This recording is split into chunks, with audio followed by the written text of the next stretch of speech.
Okay, hello everyone. Thank you all for coming. I'd like to welcome you to the first in a series of town halls that Tauber Pi will be hosting over the next few months. I guess I should introduce myself. I'm Natalie Ike. I'm the president of Tauber Pi, which is the Engineering Honor Society.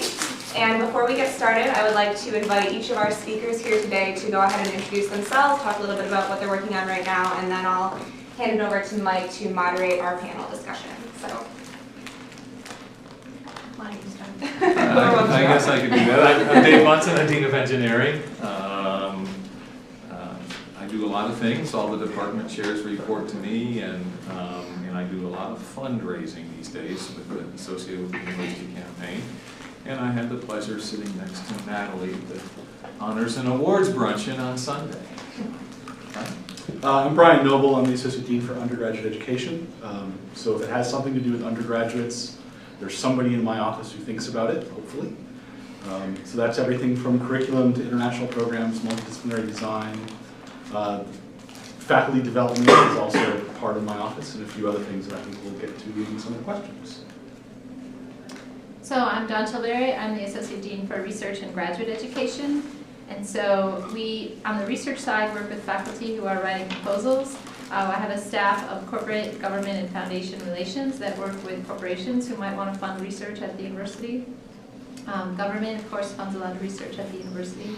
And then on the graduate education side, we do a lot of recruiting events for graduate students, other events for graduate students. How many of you here are graduate students? Oh, quite a few. Okay. So things to do with graduate education come through my office. I'm Zurbuchen, I'm an Associate Dean for Entrepreneurial Programs. This is an innovation that the Dean had. Basically the key challenges in many of these leadership teams is that everybody is really focused on operational tasks. And are really tough and really important operational tasks, because if they somehow fail, the classes don't happen on time, or people don't get paid or can't get money in the door, which is what my colleagues are doing. So basically what I was tasked with, they're really kind of running new initiatives that either, take a trigger that come from technology or take a trigger that come from a need and kind of develop new initiatives, entrepreneurial initiatives. One of them is the Center for Entrepreneurship, kind of programs around that, but there's many others. Some of them focused on research, Uncubed, or alumni relations, and some kind of smaller things. So that's what I've been doing. Okay, well, thank you all for being here today. I'll go ahead and invite Mike up to get the panel started. Sure. So I've got the list of questions that people submitted in advance here, but if anyone has a burning question from the audience, we can go ahead and get started with one there. Go ahead. I've got one, I guess, for each of you. What is the number one thing that you're focused on working on for the university in the next year or so? I'll answer that because I have the answer. We're working to launch a robotics institute. We've started a master's and PhD program in robotics. We'll launch this fall. It's an interdisciplinary effort with mechanical engineering, electrical engineering, computer science, aerospace engineering, naval architecture, and marine engineering, and we have some participation from biomedical engineering, industrial engineering, and civil engineering. So I think there's a few departments that are left out of this so far, but if they want to join, they're welcome to. So we're trying to figure out what does it mean to be an institute. We have the graduate program that we'll be starting, and I think we'll also like to start an undergraduate certificate or a minor or some kind of way for undergraduates to also participate in robotics, because we know there's a lot of interest in this area. So that's my number one thing for the year. My number one thing is to put together a whole strategy for a series of new buildings on North Campus for engineering, and some that would be shared with the arts units up here. And to put a funding plan together for that, a many-year funding plan and fundraising plan. And we're pretty far along on that, and then as soon as we get the plan pretty well finalized, we're going to start pulling the trigger with hiring architects and starting design. And then 5 or 6 years from now, this place isn't going to look very familiar, and it will look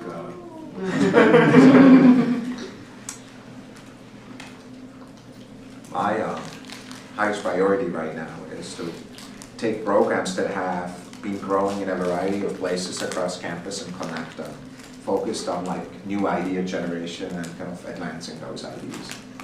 Basically making them open for both undergrads and grads. We think that our engineering students can really benefit from getting some dedicated classes both in the business school and also in liberal arts, actually focused on this kind of topic and making them available for you. And we also think that one of the key strengths at the University of Michigan is our breadth and the ability that every one of you has to kind of build teams and kind of develop ideas and initiatives in these teams that are cross-disciplinary and kind of take advantage of the diversity of the students around. So it's really, for me, is building the vehicle, the academic and kind of co-curricular vehicle that enables that the best way. And if we're successful, it's really first only in class. It's just nobody else has it at that level.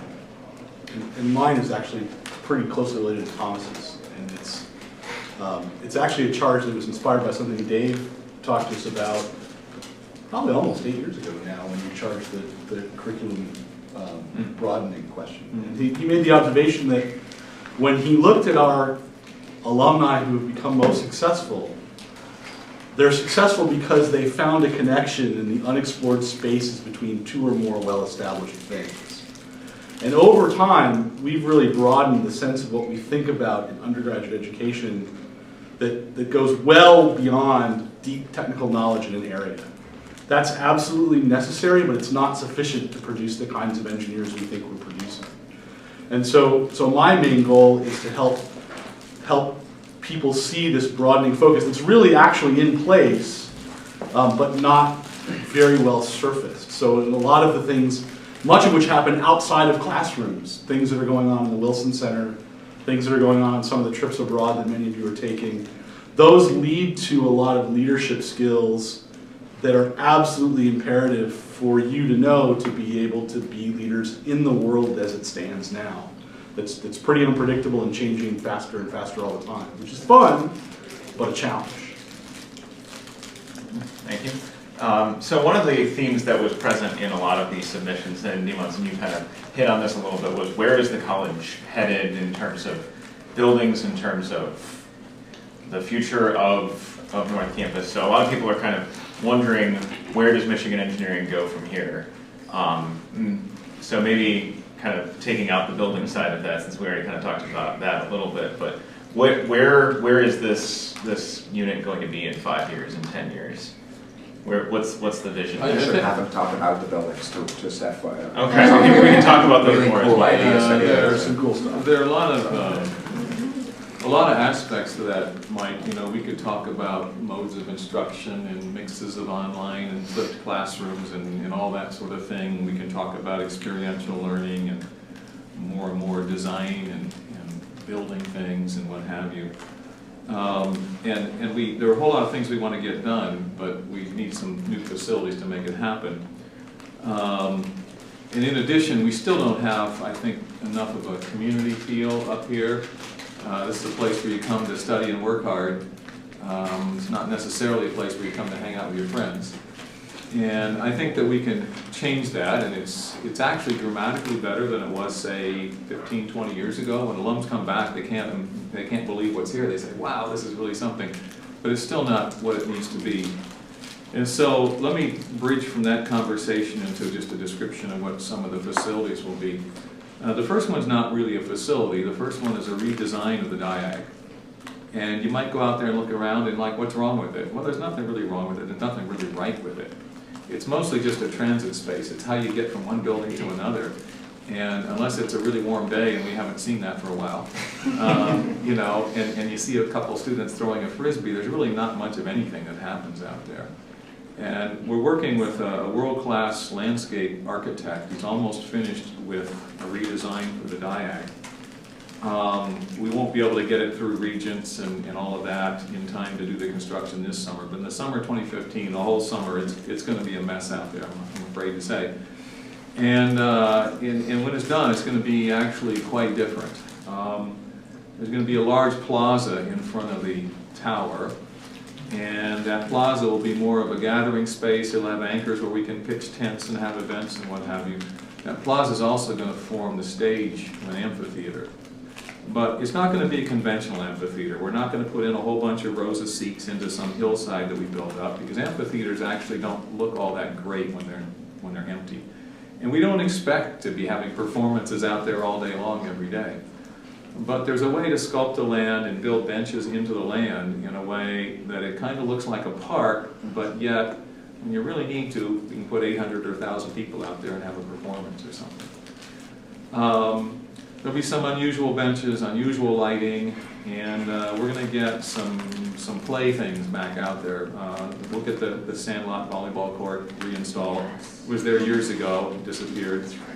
And there will be some version, and I'll use the term playground equipment.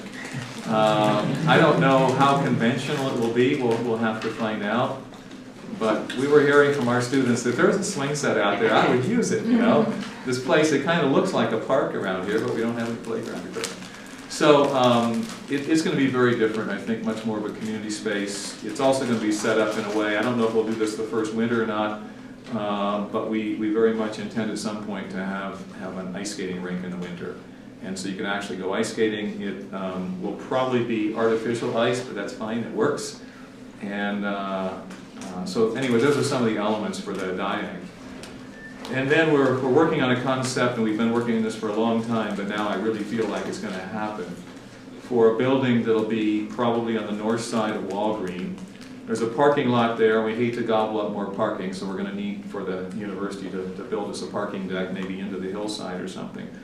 But this building next to Walgreen, and some of you have heard me talk about this before, it's now going by the name MyQuad, where the M here, it always stands for Michigan, right? MyQuad is Michigan Innovation Quad. And this building would provide a whole lot of things we need up here that we don't have. Much more community space, some student center kinds of things, more commercial, retail, and shops and what have you. Meeting facilities, a big ballroom type facility where we can get a lot of people in for events and that sort of thing. But equally important, this building would serve as a complete ecosystem for entrepreneurship. And so the programs that Thomas Zurbuchen has started that are now kind of squirreled away in an upper floor of Duderstadt and have tentacles other places, they would really be headquartered in this building. And there would be space for student startup companies and for students to gather and work on ideas and what have you together. There would also be quite a bit of infusion of arts into the building. So we're talking about music rehearsal rooms scattered through the building, dance studios in the building, and also perhaps some studio-type apartments or living arrangements for entrepreneurs in residence, people that would come and work with you students, you know, for a week at a time, what have you, and just want to hang out with you right in your own space. We are talking to a set of signature architects about this building. We're not selecting an architect yet. We haven't even told the regents what we're up to, and we'll need to do that first. But these architects are coming into town, and they are really, really, really excited about this, because this kind of building doesn't exist on any other campus in the world. And then we have some other ideas and bells and whistles for this building. And I won't tell you exactly what kind of architecture we imagine, what have you, but it certainly wouldn't look too much like the buildings we have up here right now. Those of you who, let's see, how many of you are in either chemical engineering or material science? Do we have anybody there? Okay, Natalie, good, okay. Well, if we don't let you graduate for a really long time, then let me tell you what you would experience. So the Dow building really has some very serious issues, especially for use as a research lab facility for the faculty in those two departments. Those of you that spend a lot of time in that building know that we have floods about once every 2 months or so. We sometimes have electrical fires, and these things are becoming regular enough. I think we should just schedule them, like tornado warnings or something. Let's just do it the first day of every month and get it over with. But seriously, the infrastructure behind the walls is just it's in horrendous shape, and we've got to get people out of there. Temporarily, we're going to be moving the chemical engineering faculty and their research labs to NCRC at the end of the summer. The teaching and everything is still going to be back in this part of campus. But we're going to be working on a brand new building for chemical engineering and material science. It's going to take a while. It'll take us sort of a year for us to get our act together and get money lined up, and a couple of years for design, and a couple of years for construction, and so actually you two do need to graduate.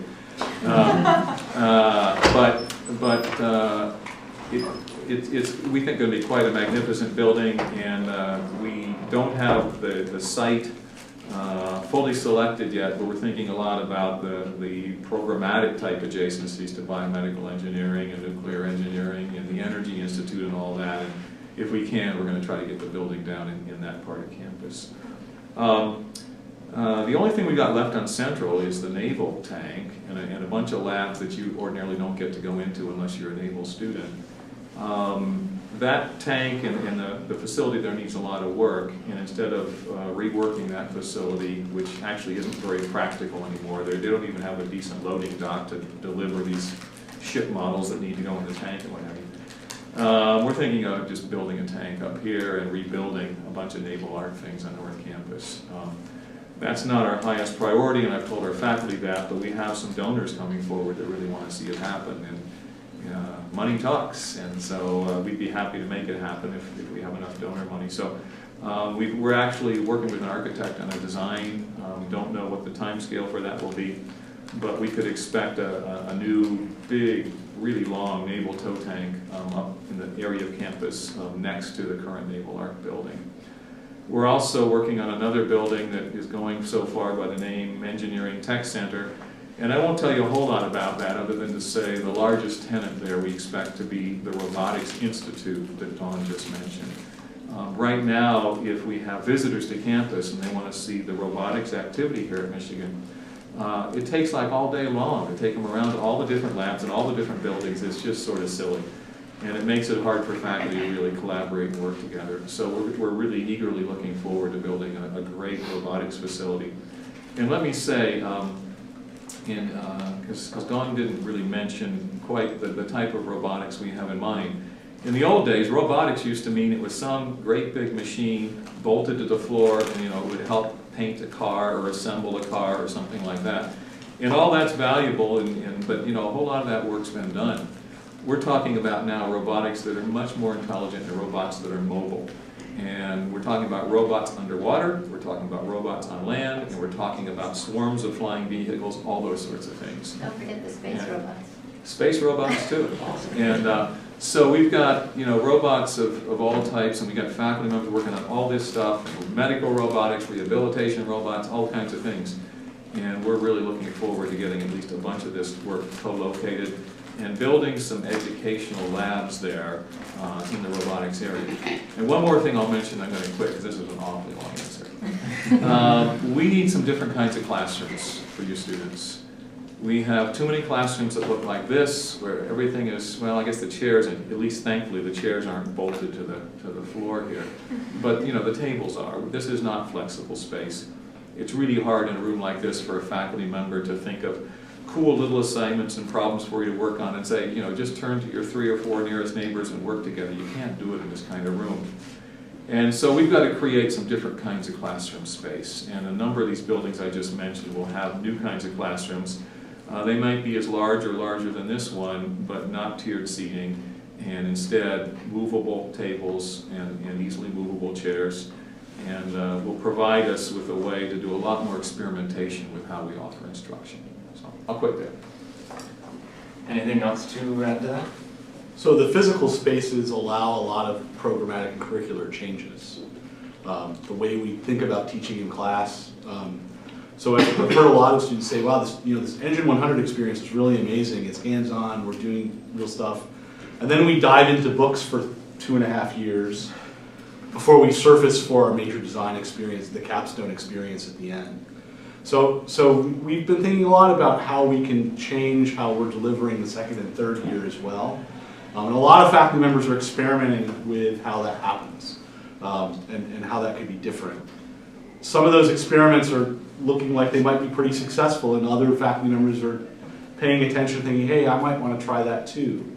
And these physical spaces will allow more of that to happen.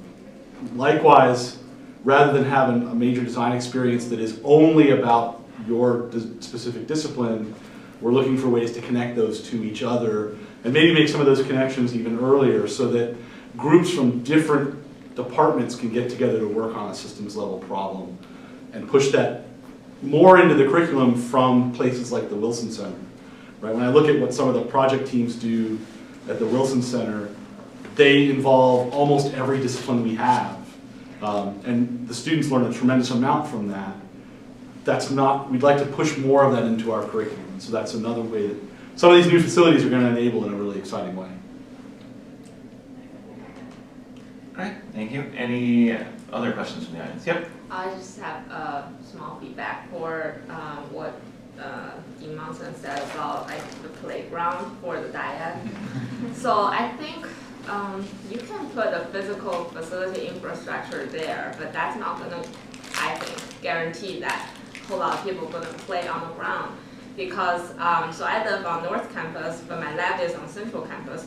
So I go to CCRB and NCRB alternatively. And so just for data's sake, NCRB has 6 treadmills and CCRB has 20, and at any given day I go there, the 6 treadmills are never full. And then any day I go to CCRB, they're all full. So I feel being physically active is not really a college of engineering culture. Just so they know. So my undergrad is in Hong Kong, and my university in Hong Kong share a world-class playground facility with 2 other universities, and they have like quarter-mile track and golf course.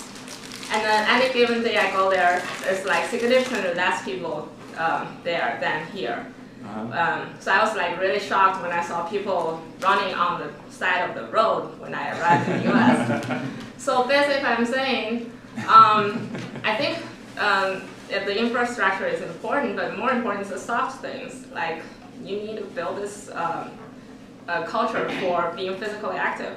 And I wonder if physical exercise or physical education is any part incorporated into the undergrad or grad curriculum. I'm a grad student, so I know it's not in the grad curriculum.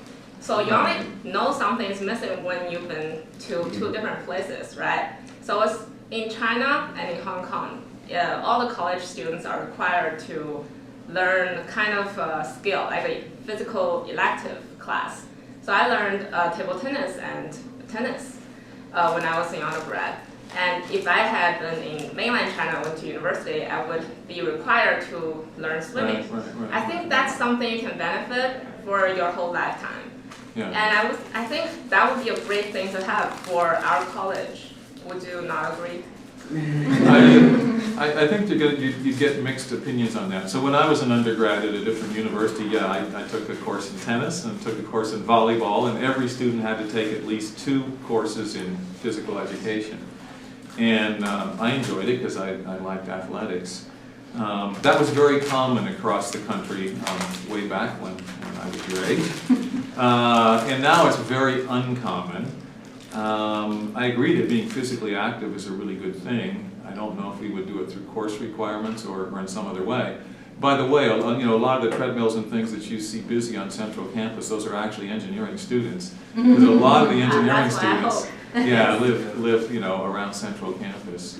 And the kind of thing I'm talking about that will be out of the DIAG wouldn't be, treadmills and that sort of thing. I'm talking about just fun stuff you can do for a couple minutes, but it's not real exercise necessarily. Well, for fun stuff, actually, I was the summer secretary last year for Top of the Pie Society, and then we did pickup sport just to do like frisbee on the diet. Yeah. And you can't imagine how hard to get people to get out of that and just to throw frisbee for like half an hour. Okay, I get your point. Which university in Hong Kong were you at? Baptist U. Okay. And we share with City U and something else. Okay. Yeah. So I can actually think of a couple of people in ADUE who might be willing to put on a 5K and 10K up here. And that would be fun. That would, yes. Just to do a couple of things like that. And I know small. Because I bought a treadmill so I wouldn't have to run on the side of the road. I think have running groups for the department level, but I think it would be great to have college level presence. And as far as the equipment for the playground stuff goes, I know if you get those animals that you, with the spring on the bottom, they those things would be full 24/7. I'll file that away, Mike. Other questions from the That's audience? the spring. Yep. So you kind of mentioned through a couple different things. First, you said when you were talking about the buildings on North Campus that that it's pretty well known that people don't really come to North Campus just to hang out and have fun. Right. That it has been getting better, but that it's mostly still an environment for people that do work That's and right. crank stuff out and then go back to Central when they're done. And then you just mentioned how a lot of the engineering students live on Central and do things like go to the CCRB or the IM building. Yep. So in this whole vision of kind of updating North Campus, how does the fact that a lot of engineers, at least, spend most of their time on Central Campus play into that? Like, I know part of that isn't really up to things that you can do because there's where they put the dorms. Do you know, how does that fit in with where they're going to be putting like, Well, freshmen? yeah, so I probably can't comment completely on that, but first of all, I'm not one who thinks that all the engineering students should live up here. That's okay. I'm you know, if I were a student here, I'd spend lots of time downtown. But the main thing that will change the environment among those facilities I mentioned is the MyQuad building. We sort of have this, I'll describe it a little more completely now and you'll sort of get the idea. And you know, we'll see what the architects come up with, but Thomas and I have an idea. And you know, if the architects like what we like, you'd walk in the first floor of that building and it would be a little bit of a microcosm of downtown Ann Arbor. It would have that feel with, you know, old bricks and beams and that sort of thing, kind of a really warm place where you just want to hang out there. It would feel good just to hang out there all day long. And then there would be some more modern touches in modern elements that would tell you that this is kind of a techie version of an old building. And you know, we've seen a lot of these spaces around the country. We think we can build something brand new that looks like that. And we think we can build a place that'll be actually the funkiest place you can possibly hang out on campus, way better than anything on Central Campus even, just because of sort of the vibe you get when you're there and the kinds of people that are there. And it's, you know, it's a mixture, it's not just engineering students, it's the dancers and everybody wandering around together. And we think if we do a cool enough job at that, it's not going to completely turn the world upside down in the respect you're speaking about, but I think it'll make a very big difference, and I think that we can actually create a destination up here, because we don't have a destination right now. You know, Mujo's great, but I don't think there are too many students that would come up here only to go to Mujo. But with this building we're thinking about, some people would come up here just to go to this building, if we do it right. One other potential way to make this a destination is there's been a lot of investment in programs across the 4 North Campus schools and colleges. And there aren't any LCA majors in here, right? So Maybe double majors? these are the 4 most interesting schools and colleges on campus, right? They're in fact, Jim Duderstadt calls them the 4 creative schools: engineering, art design, Yep. music, theater and dance, architecture, urban planning. We make stuff.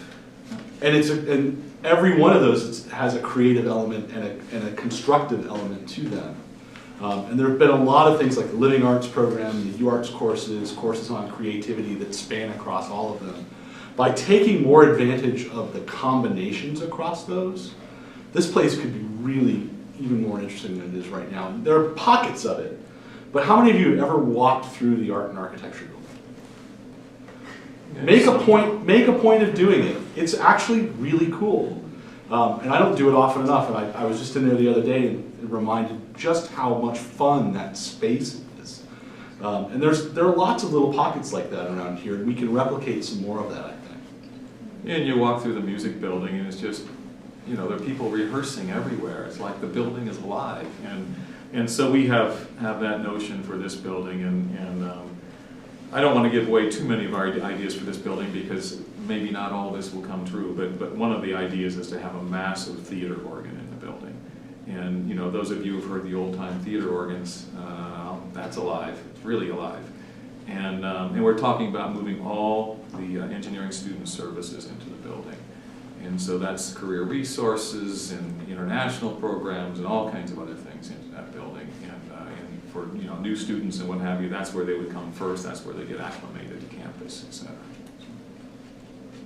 And food, better food. Definitely food. Better food, better culture. Drinks even. Yeah, I've tried for certain kinds of drinks. We'll see. It's fair to say that the college administration has an opinion about that.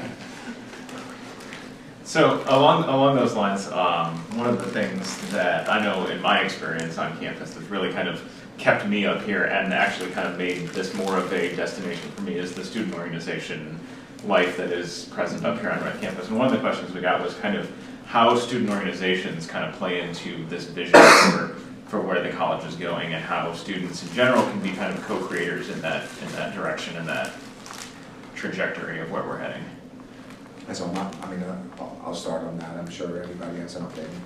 My personal feeling is that student organizations are in many ways the venue that helps scale innovations to really be culture changing. I've bet on that.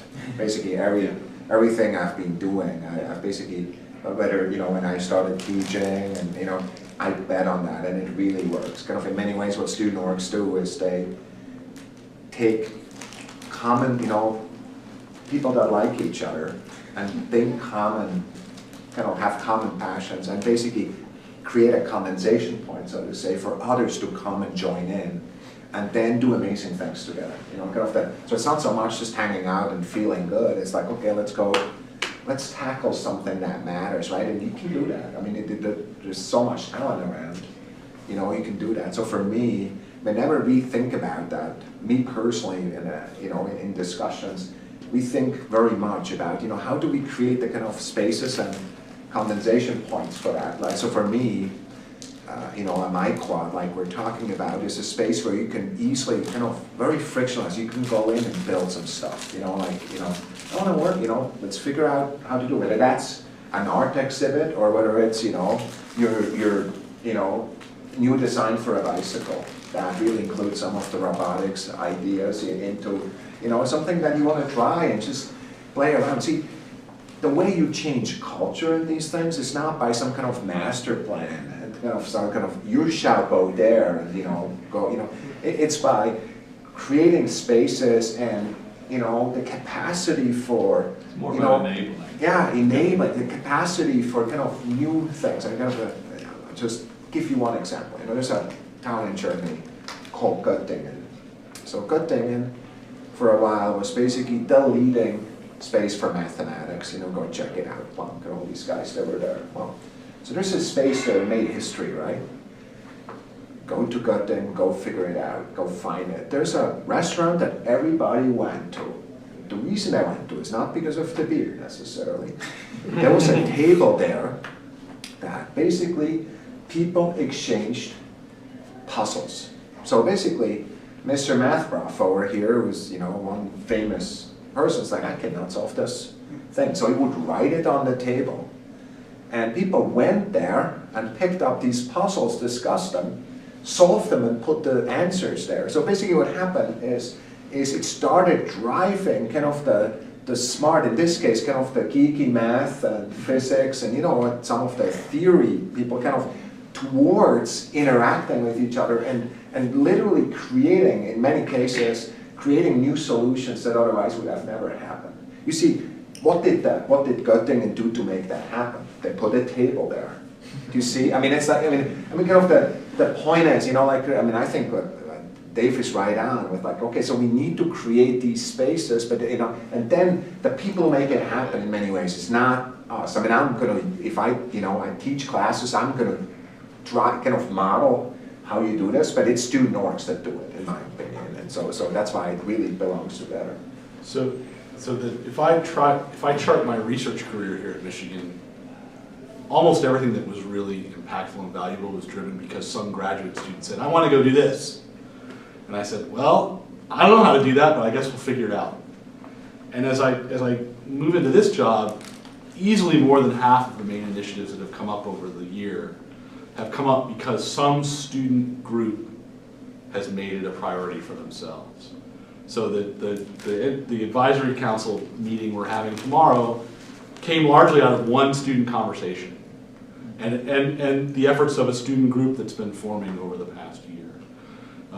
So the culture, in addition to this enabling culture, the other difference I see in students now versus maybe a decade ago is that you are much better at begging forgiveness rather than asking permission.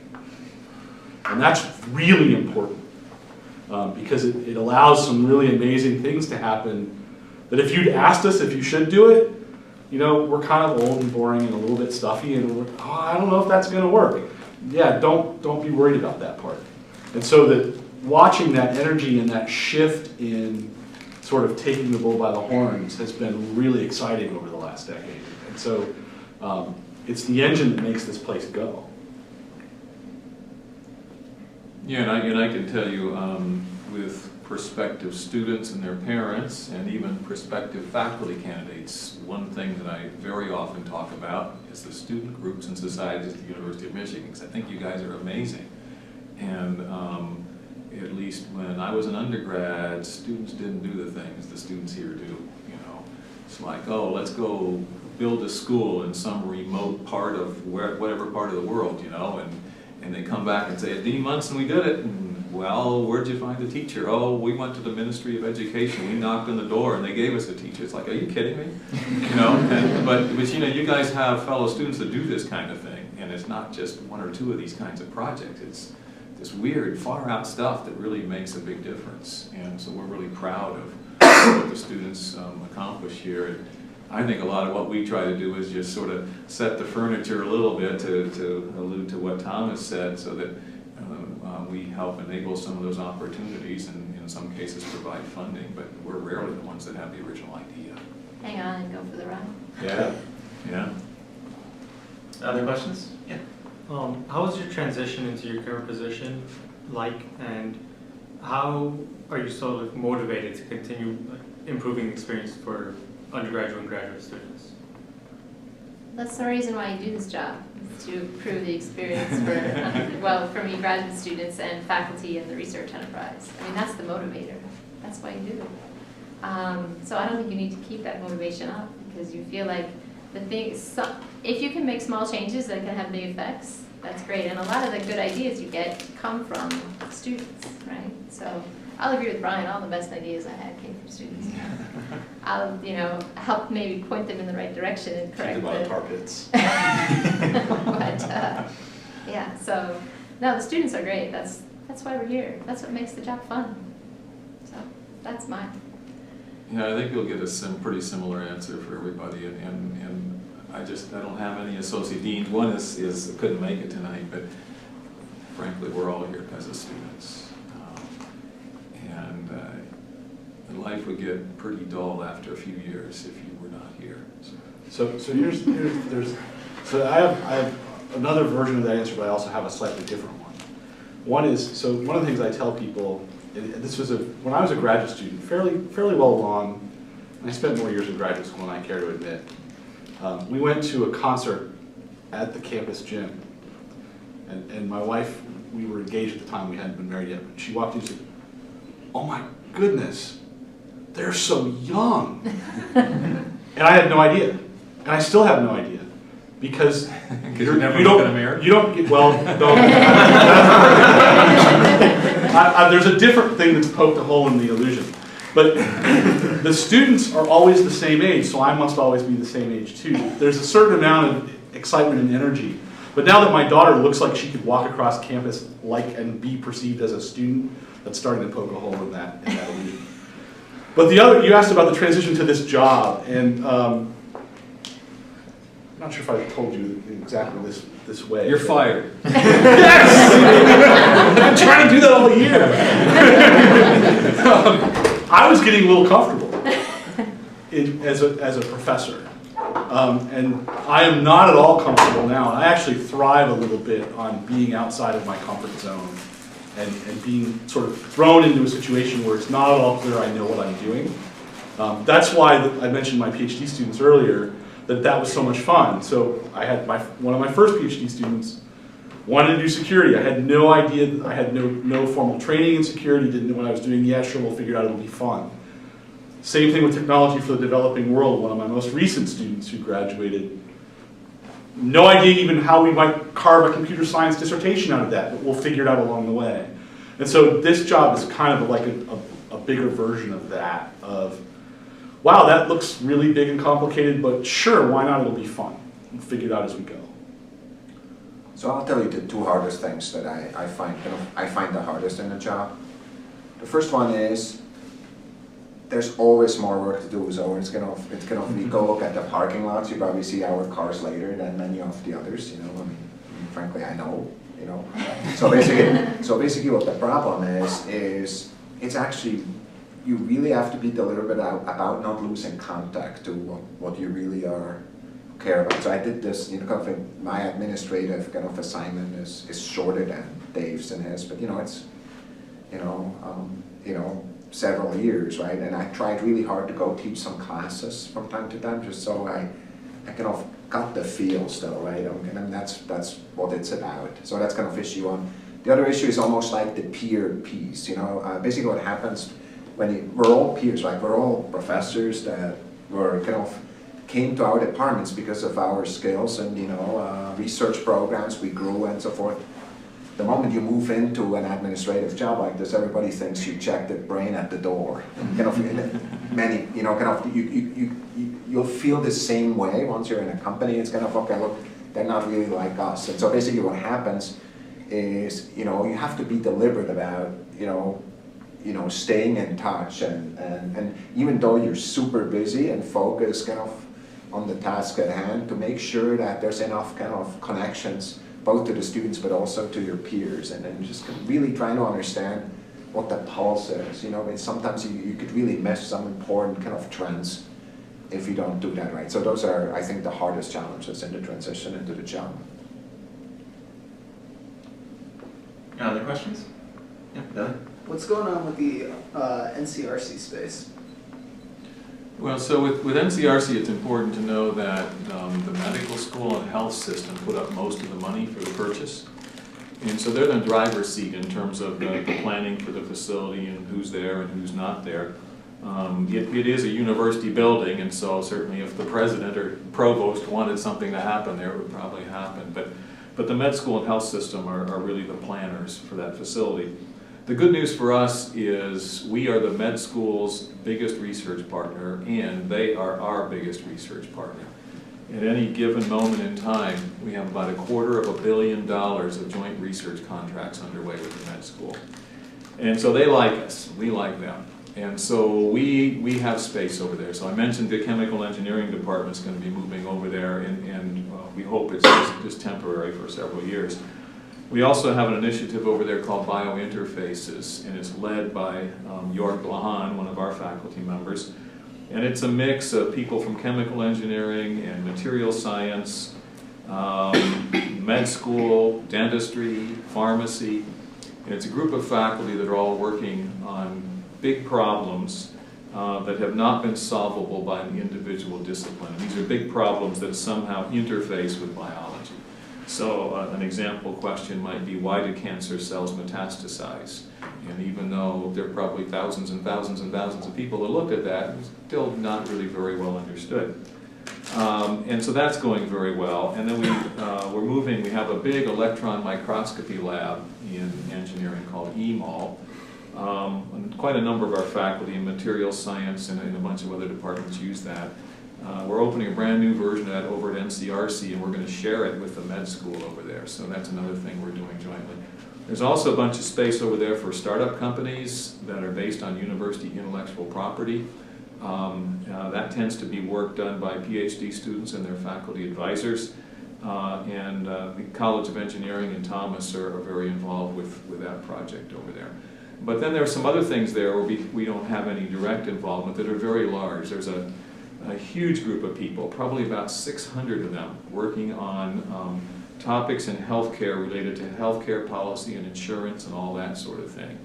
And then there are other groups of faculty working on various medical topics where we're not directly involved. But you should think of it mostly as as a facility that primarily is working on things that relate to human health. Other questions? Someone's got to have a burning question. Rob's looks like he's got one. I've been formulating one for a while, I'm not quite there yet. Okay. So you mentioned like you like that student orgs take and do things and bring you ideas. Is there any one like specific idea you would like student orgs to take up or to help you with? I get that question a lot because we often have a new student org that comes along and says, hey, we're all friends, but we want to do something meaningful. What would you suggest? I guess I'd be looking for a lot of help from a number of our student orgs related to topics of diversity. And so we have this new organization in engineering called Own It that was mentioned earlier, and they're taking a lead on that. But I don't think one organization's going to be able to sort of handle this topic by themselves.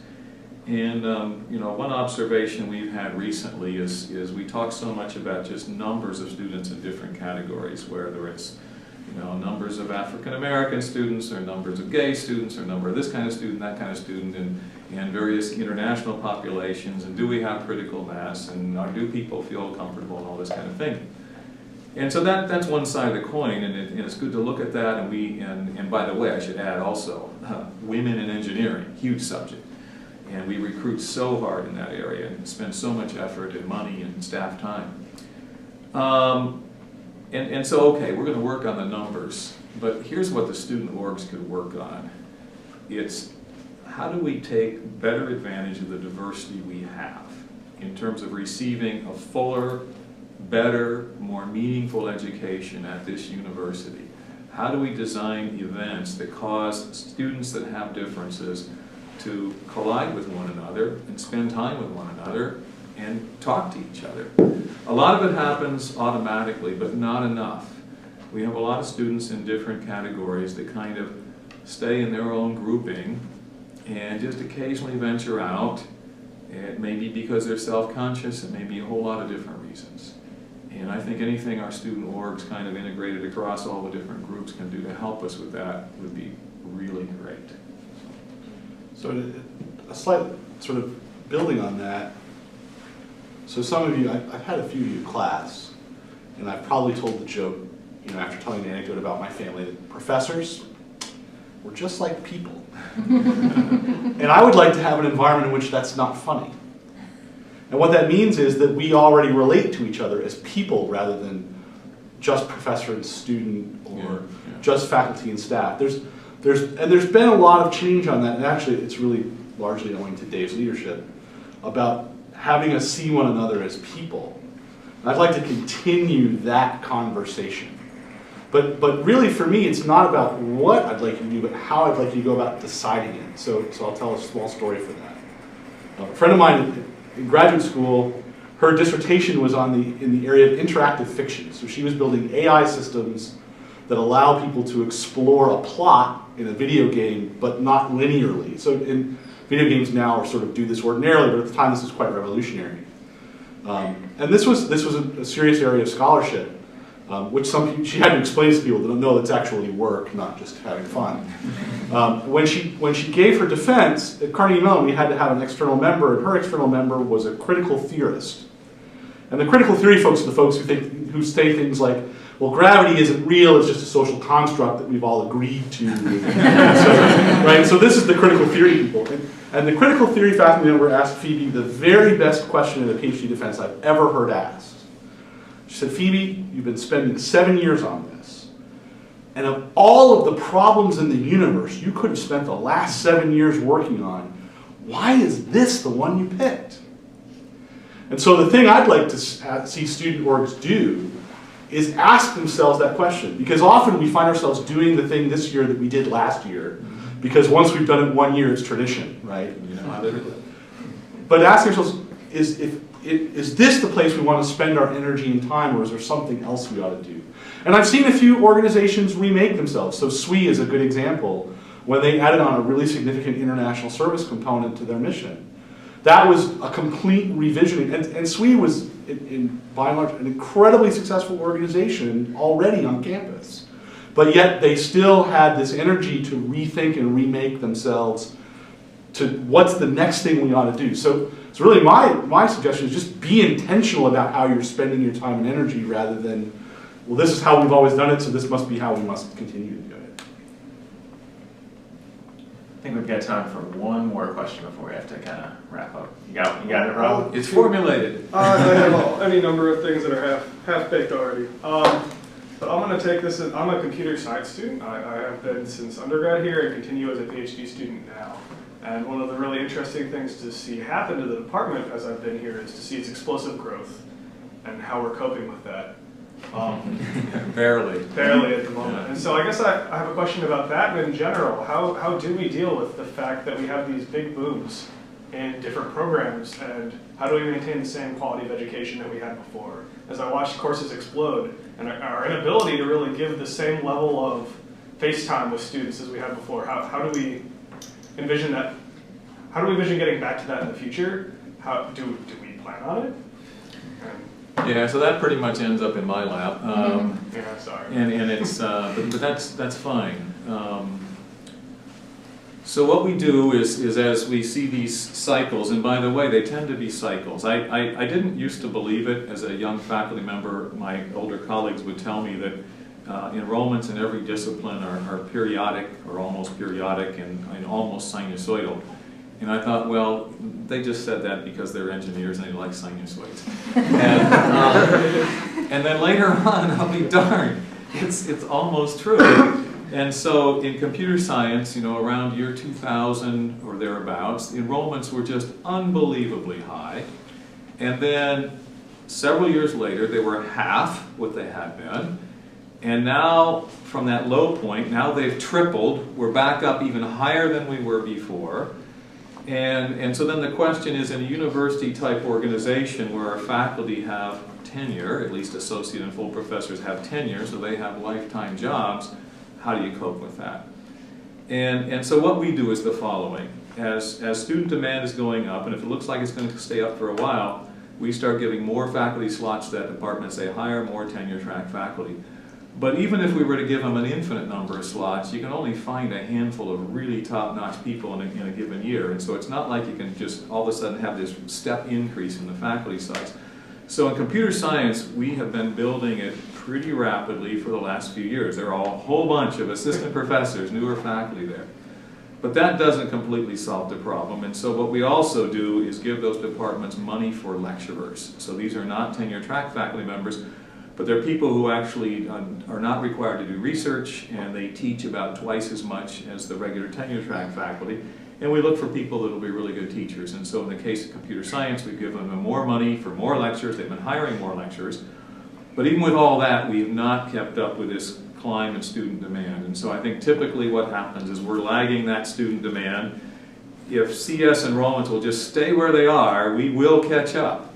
But it's going to be a few more years. And I won't claim that classes are the same size as they used to be or anything else. They're not. Fortunately, we have a lot of really good faculty in all of our departments, and people that often can teach, a course of 50 can do a pretty darn good job with 100, but none of us are happy with the disparity in terms of enrollments and the way they've climbed in CS.